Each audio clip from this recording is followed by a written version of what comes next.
অসম হৈছে কৃষি প্ৰধান ৰাজ্য। আহাৰমহীয়া পথাৰত এতিয়া কৃষি কৰ্মত ব্যস্ত হৈ পৰিছে ৰাজ্যৰ চহা খেতিয়কসকল। অসমীয়া জীয়ৰী বোৱাৰী কৃষি কাৰ্যত ধান কটা ধান ৰোৱা হয়তো আপুনি বহুত দেখিছে। এইবাৰ দেখুৱাম এগৰাকী অসমীয়া জীয়ৰীৰ ব্যতিক্ৰম দৃশ্য। উত্তৰ গুৱাহাটীৰ ৰুদ্ৰেশ্বৰৰ পথাৰত ট্ৰেক্টৰ চলাই পিতৃক কৃষি কৰ্মত সহায় কৰিছে উত্তৰ গুৱাহাটীৰ ভনিতা ডেকা নামৰ এগৰাকী জীয়ৰীয়ে। মই দেখুৱাইছোঁ এয়া হৈছে উত্তৰ গুৱাহাটীৰ ৰুদ্ৰেশ্বৰ গাঁৱৰ ভনিতা ডেকা। তেওঁ ট্ৰেক্টৰ চলাই এনেদৰে পিতৃ খেতিয়কক সহায়ৰ হাত আগবঢ়াইছে। যিহেতু তেওঁলোকৰ পুত্ৰ সন্তান নোহোৱা হেতুকে জীয়ৰীগৰাকীয়ে পিতৃক কৃষি কৰ্মত সহায় কৰা দেখিবলৈ পোৱা গৈছে।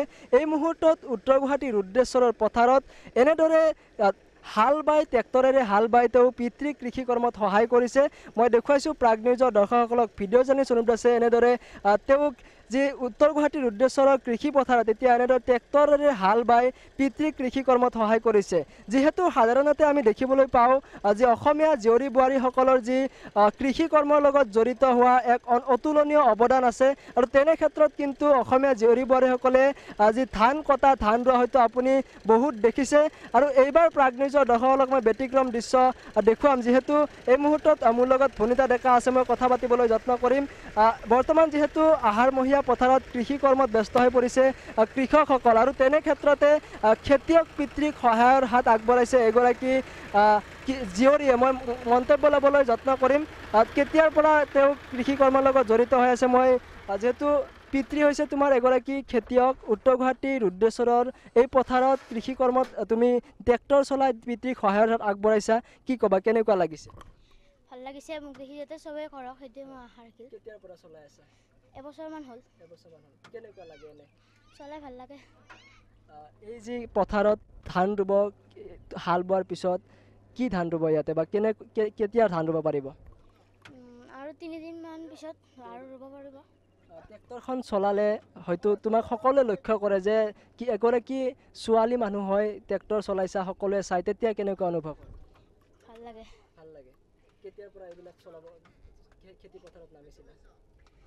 মই যেতিয়া মানে মোৰ ধৰ 9 বছৰমান হোৱাৰ পিছৰ পৰা সেনেকৈ এতিয়া চাহ তাহ দিয়া সেনেকুৱা কৰিয়ে ট্ৰেক্টৰ চলোৱা দেখি সেনেকৈ পাৰা হৈছোঁ।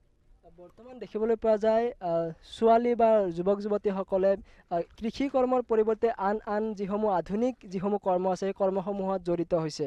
তেনে ক্ষেত্ৰত তুমি কৃষি কৰ্মত জড়িত হৈ কেনেকুৱা অনুভৱ? ভালে। মই দেখুৱাইছোঁ এগৰাকী ভনিতা ডেকা এনেদৰে ট্ৰেক্টৰ চলাই কৃষি কৰ্মত পিতৃক সহায় কৰিছে। মোৰ লগত যিহেতু পিতৃ আছে, মই প্ৰথমে এবাৰ যি উত্তৰ গুৱাহাটী ৰুদ্ৰেশ্বৰৰ এই খেতি পথাৰখন প্ৰাগ নিউজৰ দৰ্শকসকলক দেখুৱাই লৈছোঁ। এইখন হৈছে এখন খেতি পথাৰ আৰু ইয়াৰে লোকসকলে এনেদৰে কৃষি কৰ্মত ব্যস্ত হৈ পৰে। যি আহাৰমহীয়া পথাৰত এতিয়া কৃষি কৰ্মত ব্যস্ত হৈ পৰিছে চহা কৃষকসকল। ব্যতিক্ৰম নহয় উত্তৰ গুৱাহাটীৰ এগৰাকী দশৰথ ডেকাও। মই তেখেতৰ পৰা মন্তব্য ল'বলৈ যত্ন কৰিম। আপোনাৰ ছোৱালীয়ে খেতি পথাৰত ট্ৰেক্টৰেৰে হাল বাই আপোনাক কৃষি কৰ্মত সহায় কৰিছে। মোৰ তাৰমানে অকলশৰীয়া মানুহ কাৰণে মোৰ ছোৱালীও মোক সহায় কৰি আছে এইখিনি পথাৰত। তেনে মই সহায় কৰাৰ কাৰণে মই নিজেই মানে মনৰ মানে শান্তি আহিছে আৰু। আপুনি কেতিয়াৰ পৰা কৃষি কাৰ্য কৰি আহিছে? মই আজি 30 বছৰৰ পৰা খেতি কৰি আছোঁ। এতিয়া আৰু লকডাউনত ছোৱালীও স্কুলত যাব নোৱাৰে, সেইকাৰণে আৰু মোক অলপ সহায় কৰি দি আছে আৰু।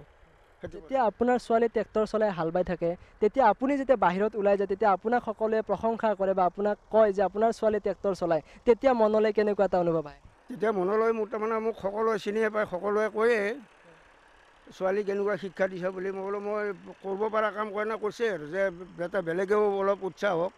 আপোনাৰ ছোৱালীয়ে ট্ৰেক্টৰেৰে হাল বোৱাই পথাৰত কি ধান ৰুব? মই তাৰমানে জহা, বৰা, ৰঞ্জিত, আইজং এইখিনি দিম বুলি ভাবিছোঁ আৰু। এইবিলাক কেতিয়া ৰুব? এতিয়া এই কালিৰ পৰা ৰুমেই আৰু। নিশ্চয়কৈ এনেদৰে দেখিবলৈ পোৱা গৈছে।